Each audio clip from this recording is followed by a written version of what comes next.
Hey patrons, it's me again. So I am in the car, everything is packed up. I'm on the turnpike, going to Missouri for 2 nights at Chicks and Dicks. You heard me right, that's the name of the venue. So, yeah, it's gonna be fun. I had something I was actually gonna make a video about, and I thought I would probably just talk about it here, and that is about playing in a band in general. I have a lot of students who, they don't feel like they're ready to play in a band, or they don't feel like they have their technique or proficiency at a particular level. And so I just want to give some inspiration and hopefully some, I don't know, put a fire under your butt for that. For those of you who are interested in playing in a band eventually, or going to jam sessions, playing with other musicians, this is usually the thing that people are missing. Because we often talk about the technical side of things, the theoretical side of things, and you need to have output. You need to have some sort of creative output that you're putting out into the world that is going to be, you know, it's the fruition of all your work. It's the, you know, why am I doing this type of thing. So I really recommend that a lot of you get into a band, and I'm going to kind of talk about what that means right here today. So if you can play basic songs, if you can play bar chords, if you know a few basic scales, I think you're ready. I'll tell you a little story just to start off with, and then we'll kind of go into the specifics. But when I was 13 years old, I lived in Minnesota. So I grew up in Albuquerque, New Mexico, and my dad worked for an engineering firm that had a contract with the United States government during the Gulf War. And when that got over with, his department got released or something, and so we ended up moving to Minnesota, which is where my mom and dad are from. And so I lived there until I graduated high school. So anyway, so when I was 13, our little farm town that I lived in opened up the John Hassler Theater, and they were looking for a band for the entertainment for that. They had an entire performance space, and they were looking for a band, and I had just had Christmas. I had gotten a new wah pedal and everything. I was kind of really interested in doing something. I had met a drummer and another guitar player who sang and that type of thing. So I went into this place, and I was just like, oh, you guys are having a band? They're like, well, we don't actually have a band. We're actually looking for a band. It was like the 29th of January or something like that. And I said, I have a band. I didn't really have a band. And they're like, oh, really? Can we book you for that date? And for some reason, I said yes. And we had probably 2 or 3 songs that we had kind of been working up in one of our bedrooms or something like that. Anyway, so I had 3.5 weeks to put a band together to play this gig. And we were like, okay, so, you know, me and this other guy played guitar. I had been playing for longer, so I did the electric lead guitar stuff, and he was like, fine, I'm playing bass. So he went and got a bass from a musician's friend or something. We found a singer, and, you know, the drummer guy, a couple years younger than me, who eventually actually went to Berkeley at the same time I did. He's now a lawyer. I think he's a lawyer now. Anyway, so we had 3.5 weeks to put together 30 songs. And so our band consisted of mostly Metallica covers, a few originals that we had come up with. We did, oh gosh, I'll just throw out a bunch of songs. We did everything from, this is the 1990s, remember, the early 1990s. We did everything from Metallica, For Whom the Bell Tolls, Master of Puppets, Wherever I May Roam. We did Crazy Train. We did Walk by Pantera. We did some Tool stuff. We did Silverchair, I believe. We did this live, remember the live Throwing Copper album? we did a bunch of stuff that was kind of hard rock type of stuff at that time. And like I said, like I started playing guitar at 10 and a half, but I didn't really take it seriously until like a year or two later. And so we were all really fresh. And so in these 3.5 weeks, I spent probably 6 hours a day playing guitar. And then we would then rehearse at night at the drummer's house for about 3 or 4 hours. So I was playing, 8 hours a day. Because we were like, oh crap, we told everyone in our middle school and the high school that we're doing this. The community is doing this. The community is putting this on. It's a citywide event. My mom and dad's family are from this area. They're going to be coming out. So we had this pressure to really do this. And so we just went into this thing where it was just like, that's all we did. I don't remember how seriously I took, middle school at that time. But anyway, so you imagine a bunch of, 6th, 7th, 8th graders putting this thing on. And we did it. I remember I had the first Telecaster that I had bought.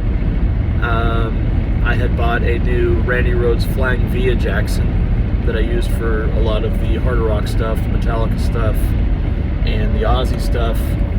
And we just did it, because there's social pressure there to be able to put it on. And so I learned how to tap for the Crazy Train solo. I learned how to speed pick. I learned how to, organize and run a rehearsal. I learned how to chunk information. I learned how to do all these things for this gig. Because it was like, if, I had never told anyone that I played guitar in my middle school at all. No one knew I played guitar. There was another two guys that I knew of that did play guitar, and I was kind of afraid of those guys. I was kind of a really timid kid, and I didn't tell anyone. And so when they found out that I was putting a band together and we did this, the name of the band, by the way, was Acetone, because we were like looking for a name of a band, and it was like we were practicing in my dad's garage or something like that, and we saw a can of acetone, and then they changed the name to Arsenic or something like that. Kid band names. I remember our first original was called Succumb, and it was about our lead singer, and his girlfriend or something like that. Anyway, you can about imagine. We put on the show, and it went amazing. I still have photos from this performance. It went great because of the social pressure, because of our commitment to each other, and reorganizing our schedules. It went off amazing, and we were able to do it. And that's my story for our first gig, my first gig that I ever played in my life. And I just want to encourage those of you who are, watching this and listening to this, that you don't have to wait until you are amazing to go to a jam session or to put together a band or to do something with this. You can do it today. Start off and do something. Get together with people and put something together. It is possible. The fulfillment and the realization of all of your efforts in practicing your guitar is going to end up on stage, in recording. It could be in social media. It could be playing for your church. But you need to have that outlet that gives you that, yes, I'm doing this. This is good. And playing with other musicians is kind of the most important thing. You're learning a language. You hear me talk about that all the time. You're learning a language on the guitar. And so you have to speak that language with other individuals. I guarantee you most of you are probably not learning guitar just to play solo classical or solo acoustic or solo jazz guitar. You're probably interested in music that is ensemble based, which means playing in a band. And so if that's the case, you need to develop your self-esteem when it comes to music. That's another kind of way why, I often tell students to play in front of a mirror. You need to get into your mind, into your psyche, the idea of you as a musician.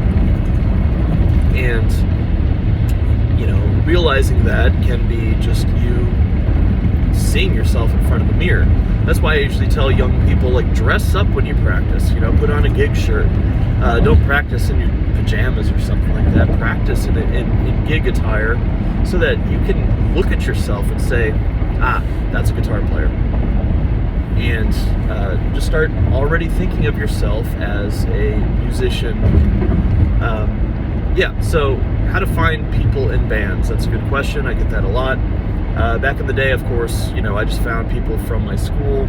But in the early 2000s, like when I moved back from Boston, going to Berklee College of Music, I found people on Craigslist. I found a group of guys within probably a week to a month of moving back home. I found a drummer, a singer, harmonica player, and a bass player, and we formed the band Night Rail, which was my blues band that played from 2003, 2004 until probably 2009, 2010, 2011. We released 2 albums. We played tons of gigs together, and that band became the backing band for Chris Brooks and the Silver City Boys, which became one of the top country bands in the Midwest in 2010 to 2000. I don't know, when did I leave for Texas? In 2013. And so, these relationships that you create with people in the music scene will last a lifetime. I live in Oklahoma now, lived in Texas for 10 years in the music scene there. This summer, I'm going home for our yearly family reunion, and those guys are the guys that I'm playing gigs with in Minnesota while I'm there. So these relationships last for a really long time. You do have to be, you have to be really chill. You have to be, we always talk about, like in Nashville, like the hang. Like, what does that mean? Musicians, you need to understand that everyone's coming from a different background. Everyone has deficiencies, everyone has proficiencies, everyone has their own style, and your job is to kind of make this work as a cohesive unit to be able to put on music, and you have to deal with different personalities. You have to give a little. One thing to understand about playing gigs, especially if you want to play gigs for money, is that you can't pick the songs.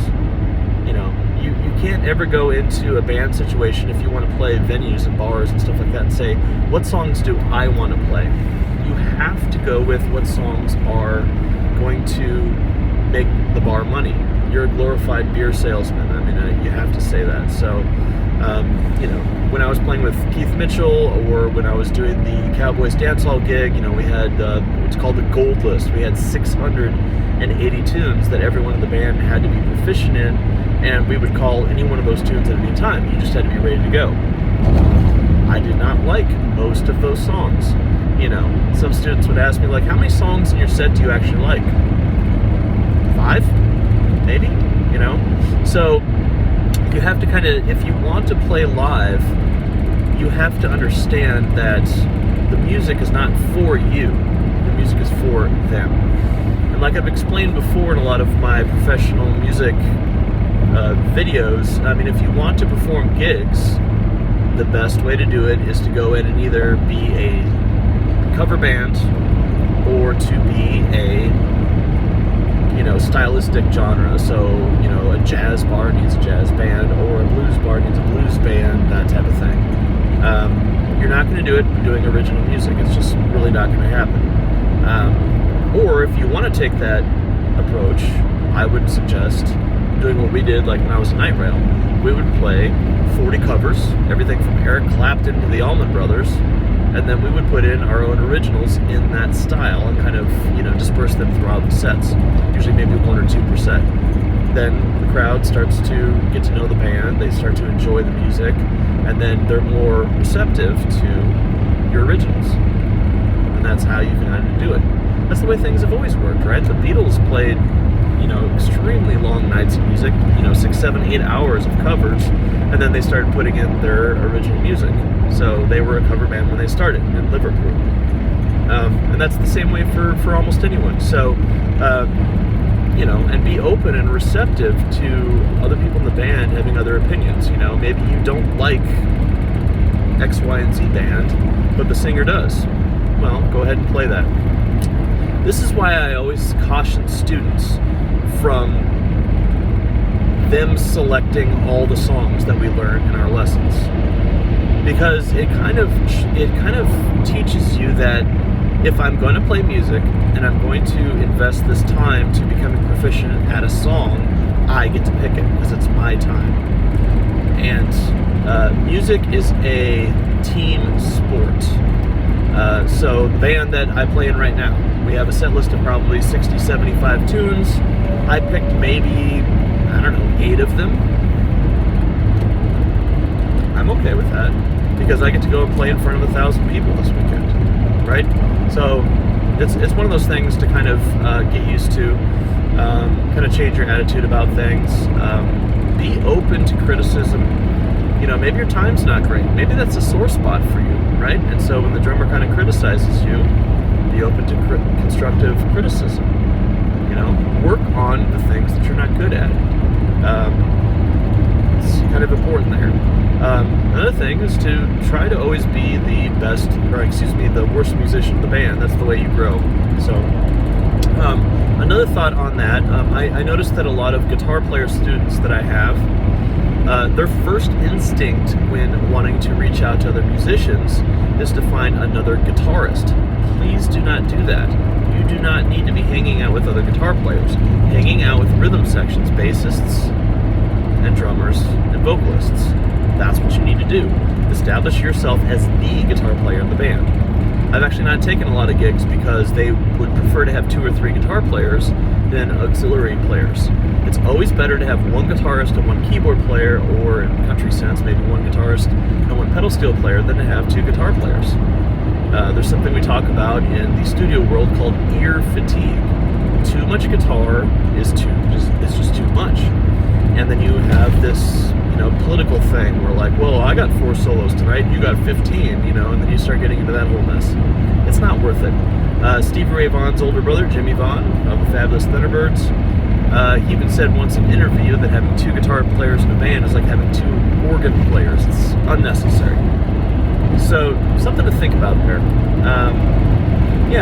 And so I just encourage you all to get the confidence necessary to just start.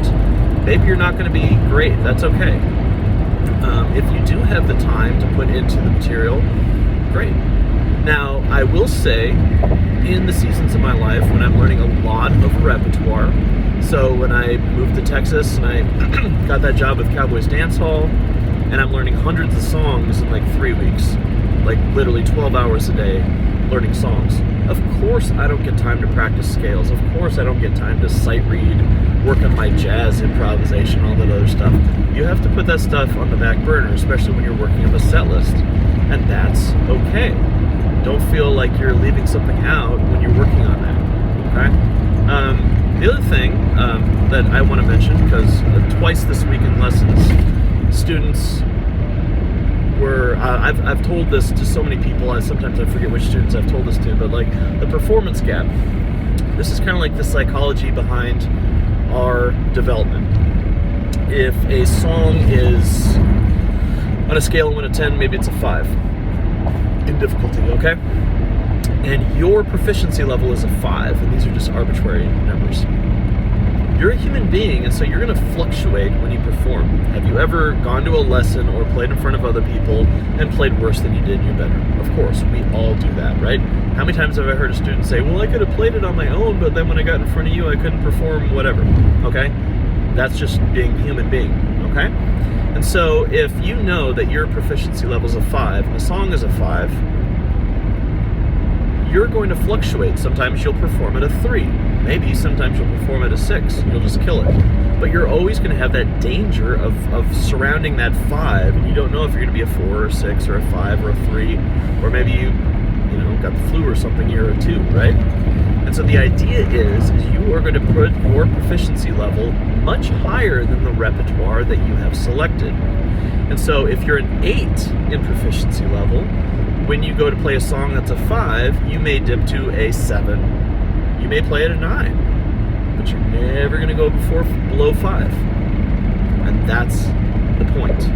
That's the reason I went to Berkeley. That's the reason that I practiced 10 hours a day. That's the reason I got, all of this schooling, this is the reason why I play in so many bands and do so many recording sessions and practice so much. It's not so that I can play Charlie Parker bebop heads in 12 keys. It's so that when I go to do a country gig, I am relaxed. If your average country song has a difficulty level of 3 and I'm playing at an 8, only 1% of your mental faculties are being used, and you can use the rest of your person to perform, to look at people in the crowd, to put the guitar over your head and play a behind the back solo or something like that. So that's the goal. So when you're selecting songs, the goal is, don't pick songs that are just going to be impressive for impressive's sake. I would rather play a simple song perfectly than to play a technical song sloppily. And so think about that when you are starting a band. If you are just starting off and you're in your first couple years of playing, don't be picking Stairway to Heaven, Hotel California, whatever it is, Steve Ray Vaughan, all this other stuff, because you're just going to disappoint yourself, your audience, and everyone in your band. Pick things you can play really, really, really well. And this is one of the reasons I always tell people, country is a great genre for guitar players to get started in. It's not that difficult. Yes, it requires understanding certain tones and certain techniques like chicken picking and hybrid picking. But a lot of times, even if you want to just play rhythm in a band or something, you can get by and perform the song like what we were talking about with The Cowboy Rides Away. You can get through the song. And so I just encourage you all to be thinking about this stuff. Make a goal for 2025 to, if it was always on your bucket list, to get in a band or to go to jam sessions, do it. Just do it. Put a date on the calendar that you're going to be ready. Start talking to people. You might reach out to somebody on Facebook, musicians group. Do that. Go to Facebook, go to the search bar in your town, type in your town's name, musicians, right? Or if you're a blues guitarist, blues, or jazz or funk or R&B or whatever it is, classic rock, and you're going to find groups of musicians that are looking for guitar players. Connect with them. Go out to the venues and see these bands. Take notes of what songs they're doing. Maybe there's a band that you would love to play with, but that they have a guitar player they've had for months or years or something like that.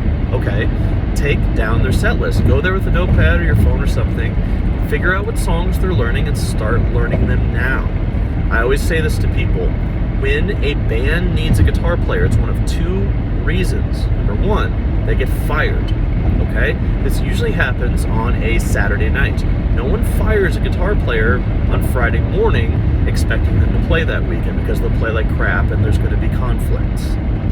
They usually fire them on Saturday night after everyone's gotten paid. Here's your $250 and we've decided that we're going to go another direction. That's usually what happens. So the gigs the next week are going to start on Wednesday, Thursday, or Friday. So they have only a couple of days to find a new guitar player, and if you get that call, you have a couple of days to learn their entire set. So don't feel like you have 6 months to a year to learn a whole set. You will need to learn it in a couple of days. The second way that a band needs a new guitar player is going to be if the guitar player leaves. Now, usually they give more notice if they're a decent human being, but sometimes it's only a 2-week notice. And even in that case, you may have only 2 weeks to learn the set list. Okay? So please get it out of your mind that to play in a decent band, you're going to find a bunch of guys who are like-minded, and you're all going to work up a set list until it's perfect over the course of a year. That's not how it works. I suppose you could, if you want to be really careful about it, but for a lot of you, you should just get yourself out there. So, anyway. Hope this has been helpful. If you like this type of thing, maybe I'll do some more of these car talks for patrons. I actually kind of enjoy a lot of this off-the-cuff type of content where I don't have to worry about editing anything, and I'll just upload it to Patreon. So let me know what you think. Comment below if you're in the process of doing this, or if you have any other questions. And I wish you all the best. I really appreciate your guys' support. It means the world to me, and I look forward to having many more discussions like this. Okay, peace.